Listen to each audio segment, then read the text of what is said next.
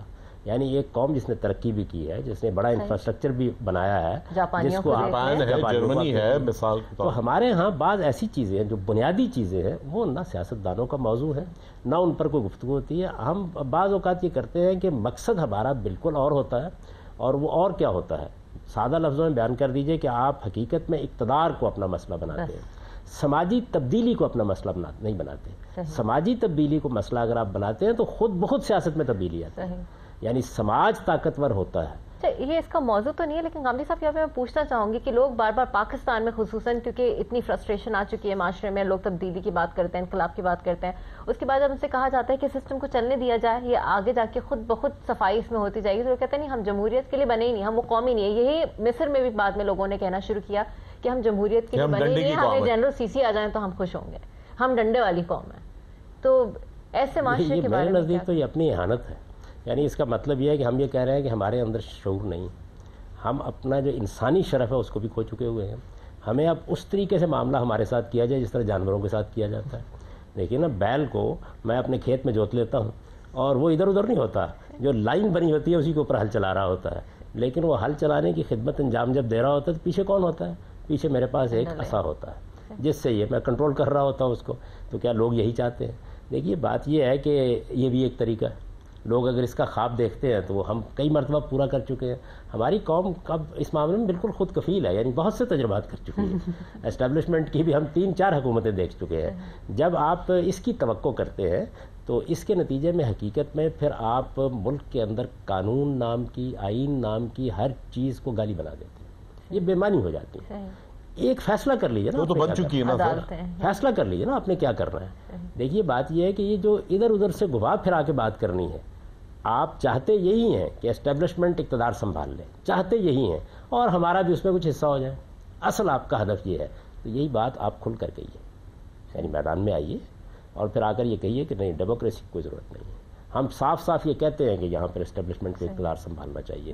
ہم اس کے دست و بازو بننے کے لیے تیار ہیں. میں پھر بھی آپ کو سلیوٹ کروں گا اس لیے کہ آپ وہ بات کر رہے ہیں جس سے مجھے اختلاف ہے، لیکن آپ بات کم سے کم سچائی کی کر رہے ہیں. آپ اپنی قوم کو دھوکہ نہیں دے رہے. اس وقت تو آپ جس زاویے سے تجزیہ کر کے دیکھ لیں، جس جگہ پر بھی آپ سیاست کو ٹارگٹ کریں گے، سیاستدانوں کو ٹارگٹ کریں گے، اس کا لازمی نتیجہ یہ نکلے گا کہ اسٹیبلشمنٹ طاقتور ہوگی اور وہ آئے گی. اور اسٹیبلشمنٹ اس سے کم اشرافیہ نہیں ہوتی جو آپ کے سیاستدان ہوتے ہیں. لیکن قصور کس کا ہے؟ سیاستدان کا قصور نہیں اس میں کہ انہوں نے جو حرکتیں کی ہے 60-65 سال میں، کیا کیا انہوں نے؟ ملک کا بیڑا ہی گرک کیا نا، لوٹ مچائی، ہر طرف سے انہوں نے اپنے فائدے اٹھائے، اپنے انڈسٹریز بنا لی، پاورفل بڑے ہو گئے، سب کچھ ہو گیا. تو قصور کس کا ہے؟ پبلک بھی کہتی کہ بھائی ان سے تو یہی بہتر ہے. قصور ہمارا بھی ہے، ہم ان کو لے کر آتے ہیں. قصور جو ہے وہ سیاستدانوں کا بھی ہے اور قصور آپ کے مذہبی طبقے کا بھی ہے. اس لیے کہ سب سے بڑی ذمہ داری اس کے اوپر عائد ہوتی ہے کہ وہ لوگوں کے اندر شعور پیدا کریں. اس کو تو اصل میں بنایا ہی اس لیے گیا ہے.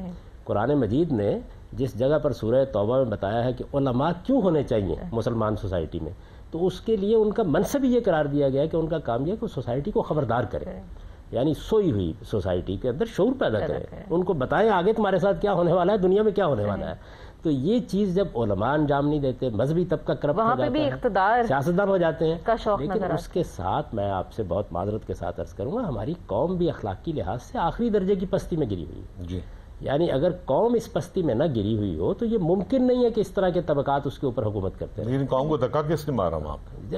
یہ سارا معاملہ اصل میں ایک سائیکل کے طریقے سے ہو رہا ہے. یعنی مذہبی طبقہ اپنا عمل انجام دینے میں ناکام ہوتا ہے، سیاستدان اپنے مقاصد کو سامنے رکھ کر لوگوں کو استعمال کر رہے ہوتے ہیں، سوسائٹی کو بحیثیت مجموعی ایجوکیٹ نہیں کیا جا رہا ہوتا. اس کا جو نتیجہ نکلتا ہے وہ یہ ہے کہ آج آپ ایک عام آدمی کے ساتھ پاکستان میں معاملہ کر کے دیکھ لیں.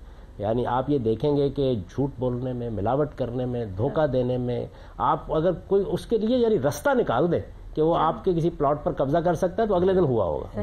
یہ صورتحال جب کسی قوم میں پیدا ہو جائے تو اس موقع کے اوپر پھر اچھے لیڈر کا کام کیا, اچھے رہنما کا کام یہ ہے کہ وہ لوگوں کو حقیقت کے راستے پر ڈالے, اور حقیقت کا راستہ یہ ہے کہ آپ سماجی اقدار میں تبدیلی لانے میں کامیاب ہو جائیں. سماجی اقدار میں تبدیلی آتی ہے جب آپ پوری قوم کو ایجوکیٹ کر دیتے ہیں, ورنہ یہ جو طبقات اوپر غلبہ پائے ہوئے ہوتے ہیں ان کی طاقت کو چھیڑنا آسان کام نہیں ہوتا. عوام جتنے باشعور ہوتے چلے جائیں گے یہ اتنے ہی کمزور ہوتے. لیکن وہی تو چاہتی ہے نا ہمارے جو پولیٹیشینز ہیں, وہ تو چاہتے ہیں کہ عوام باشعور رہے, ایجوکیٹ نہ ہو, الٹریٹ رہے اور وہ دبے رہے. یہی تو پرابلم ہے. جو نئے لوگ اٹھتے ہیں اگر وہ گلی گلی جائیں, دیکھیے میں آپ سے گزارش کروں, ہم کسی سے اختلاف کر سکتے ہیں, اتفاق کر سکتے ہیں.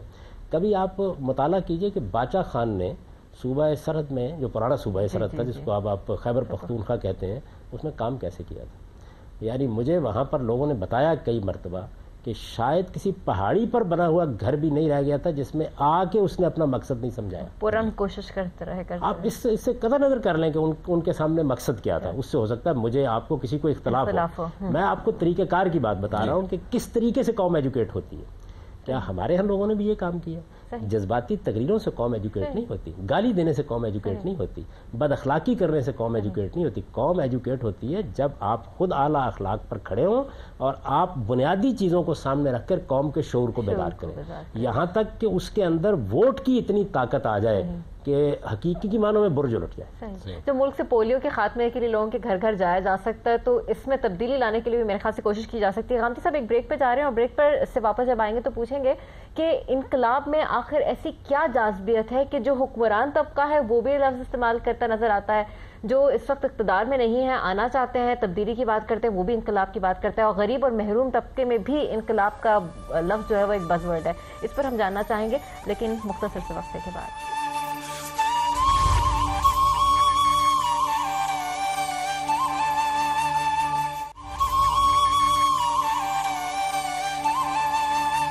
Welcome back. پروگرام میں گفتگو کا سلسلہ آگے بڑھاتے ہیں. غامدی صاحب بریک سے پہلے انقلاب کے حوالے سے پوچھا تھا, ایسی کیا جاذبیت ہے اس لفظ میں؟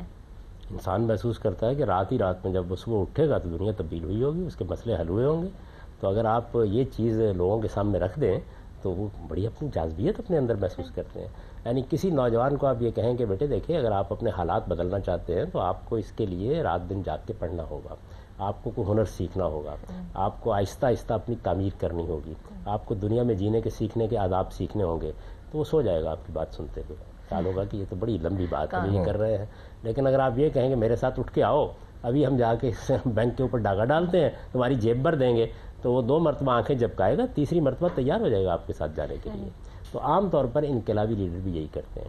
یعنی وہ کرتے کیا ہیں, بجائے اس کے کہ وہ قوم کو شعور دیں اور اس کے اندر بیداری پیدا کریں اور اس کے جذبات کو صحیح رخ دیں, وہ یہ کرتے ہیں کہ جلد سے جلد کسی طرح یہ قوم اٹھے اور ان کو اقتدار تک پہنچا دے.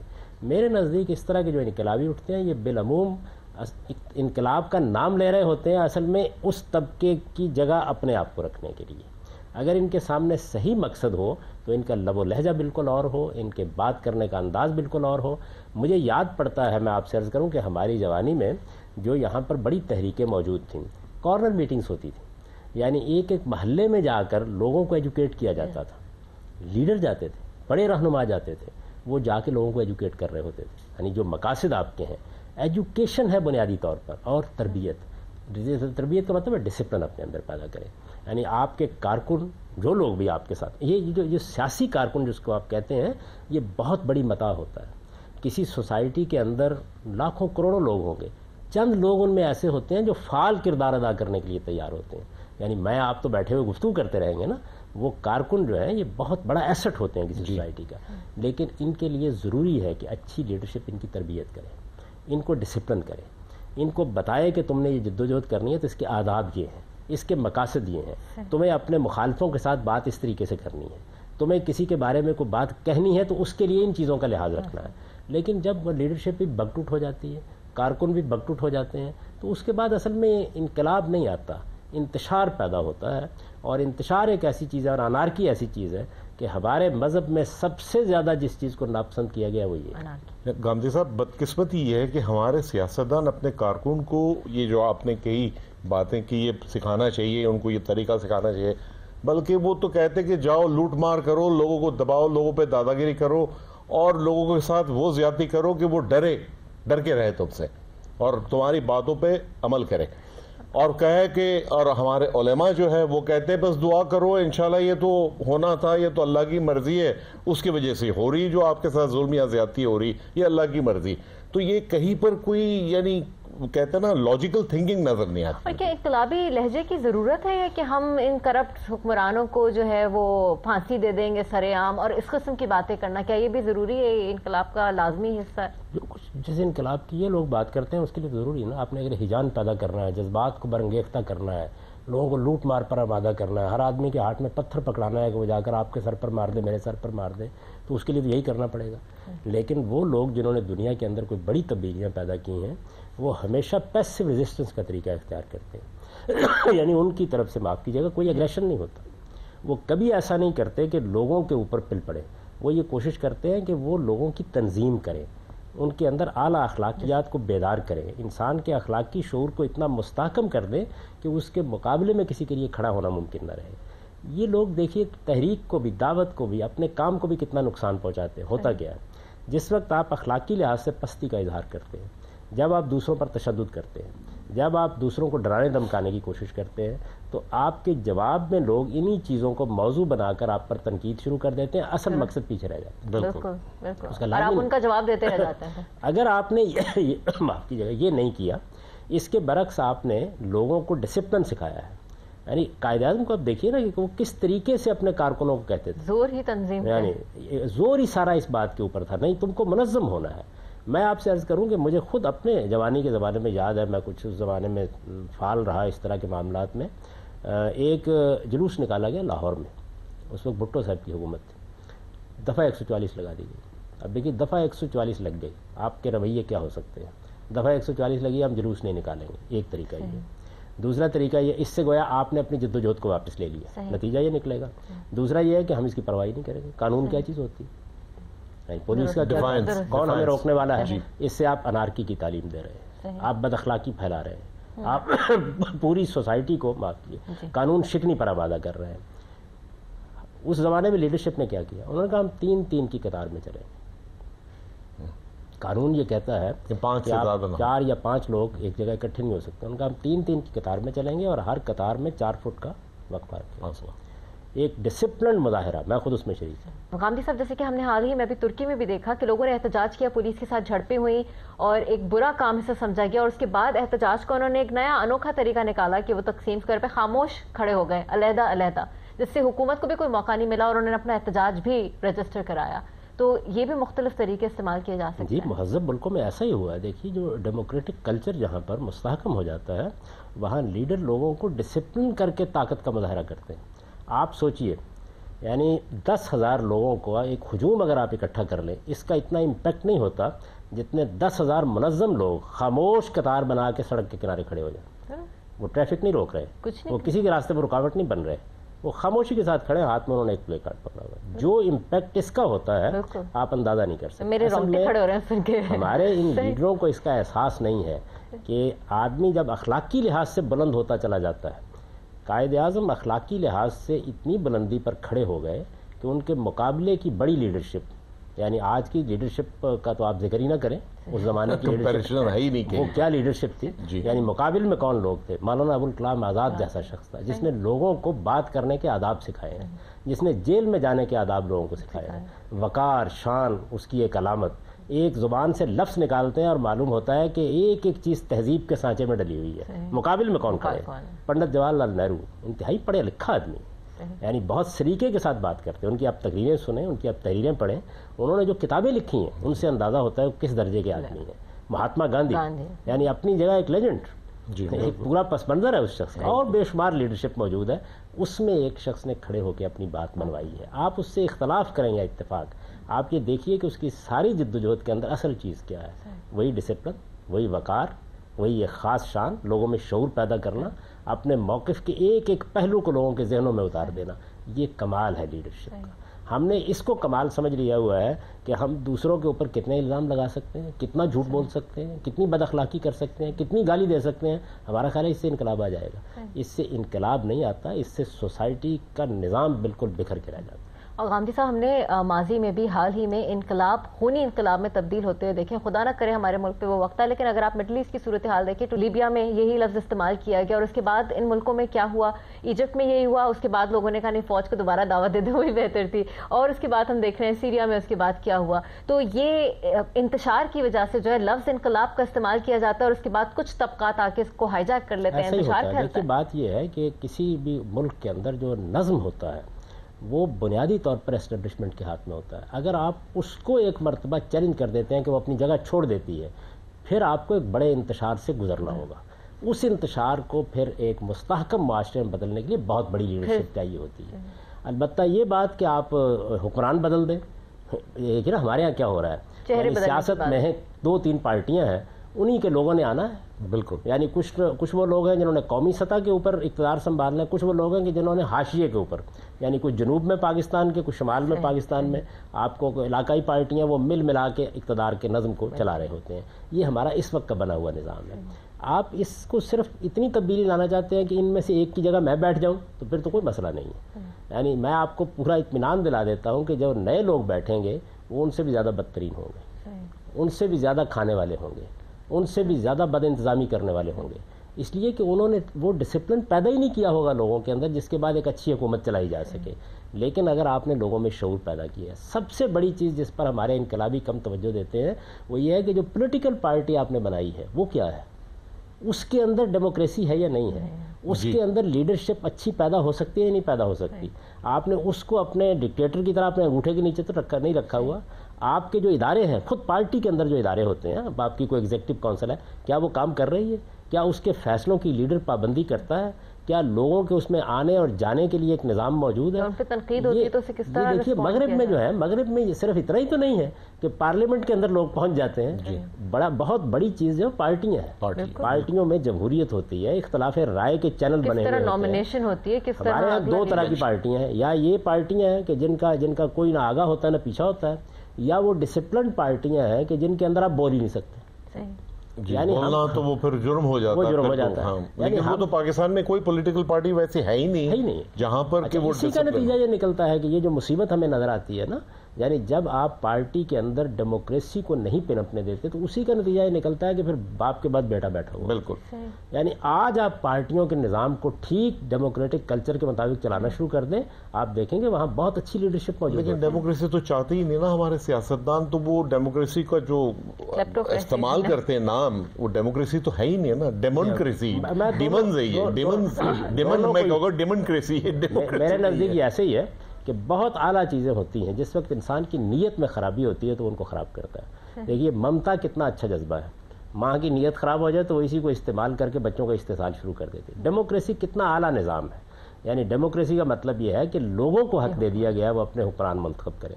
حکمران بعض اوقات ڈیموکریسی کا لفظ استعمال کرتے ہیں، لیکن حقیقت میں وہ اپنی قوم کو اپنے خاندان کا غلام بنانے کی تدبیریں سوچ وہی آمرانہ ہی ہے. یعنی پارٹی میں بھی وہی طریقہ ہوگا، فیصلوں میں بھی وہی بات ہوگی. بعد میں جب حکومت بنے گی تو کوئی معلوم نہیں ہے کہ کیبنٹ کا اجلاس ہونا ہے تو اس میں کیا فیصلہ کرنا ہے، اداروں کو کیسے کام اجلاس میں شرکت کرنی ہے نہیں کرنی ہے یا نہیں کرنی ہے، لوگوں کے سامنے جواب دہ ہونا ہے، وہ چیزیں ختم ہو جائیں گے. ڈیموکریسی کی روح تو یہی ہے نا. ڈیموکریسی آپ سے یہ چاہتی ہے کہ آپ کے ہاں لوگوں کو اختلاف کرنے کا حق ہو. یہ اختلاف کرنے کا حق ملک میں بھی حاصل ہو، یہ پارٹی کے اندر بھی حاصل ہو. اختلاف کی بنیاد پر کسی آدمی کو راندہ درگاہ نہ کیا جا سکے.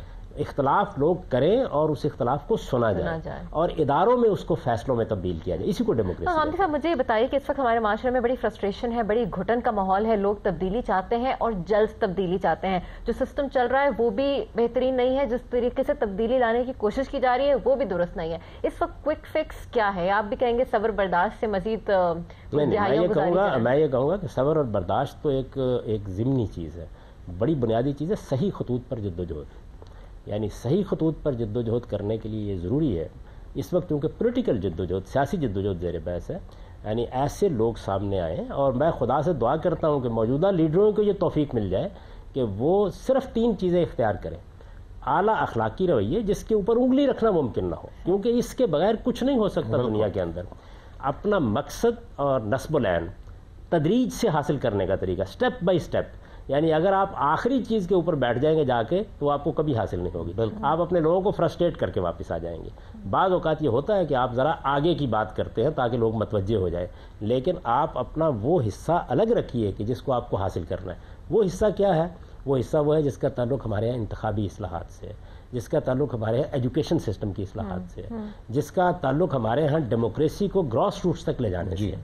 ان بنیادی چیزوں کو سامنے رکھ کے آپ اپنی قوم کا شعور بیدار کریں۔ اگر نیت ہو تو، اگر نیت نہ ہو تو پھر کیا موجودہ لیڈرشپ کے بارے میں یہ کہتا ہوں کہ وہ جب لوگوں کو کہتے ہیں کہ ہم تبدیلی لانے آئے ہیں تو اس تبدیلی کے لیے اپنے اخلاقی وجود کا تجزیہ کر کے دیکھیں، اس کی تطہیر کریں، اس کو پاکیزہ بنائیں اور اپنے اندر ایک اعلیٰ وقار پیدا کریں۔ اور بہت ساری مثالیں دنیا میں ویسے آپ دیکھیں، اب 10 ڈاؤننگ اسٹریٹ پہ ایک پولیس والا کھڑا ہوتا ہے باہر، وہ پرائم منسٹر کا ریزیڈنس ہے، ایک واحد پولیس والا ہوتا ہے۔ ہمارے ہاں دیکھیں تو عام سیاستدان کے گھر کے باہر 10 پولیس والے اور 10 گاڑیاں میں کہتا ہوں کہ میں تو خواب دیکھتا ہوں کہ یہ لیڈرشپ جو میدان میں آئی تھی یہ کھڑے ہو کے یہ کہتی کہ کسی ایک پولیس والے کو بھی اپنی ڈیوٹی سے ہٹانے کی ضرورت نہیں۔ آپ ہمارے بارے میں اطمینان رکھیے کہ ہم نہ قانون کی خلاف ورزی کریں گے، نہ وعدے کو توڑیں گے، نہ کسی چیز پر حملہ آور ہوں گے، ہمیں صرف اپنا نقطہ نظر لوگوں تک پہنچانا ہے۔ اور قدرت نے ان کو کتنا موقع فراہم کیا، یعنی ملک کا پورا میڈیا اپنا پرائم ٹائم مخصوص ہو کر کے بیٹھ گیا، لیکن اس میں میڈیا کو نشر کرنے کے لیے دیا کیا گیا، اس کا جائزہ لیجیے، تاریخ بھی اس کا جائزہ لیجیے، الفاظ بھی نہیں ہم استعمال کرنا چاہیے۔ اصل میں یہ جدوجہد جو ہے یہ کرنی ہے، یہ جدوجہد علماء کو اپنے دائرے میں کرنی چاہیے، دانشوروں کو اپنے دائرے میں کرنی چاہیے، دائرہ نہیں کبھی توڑنا چاہیے۔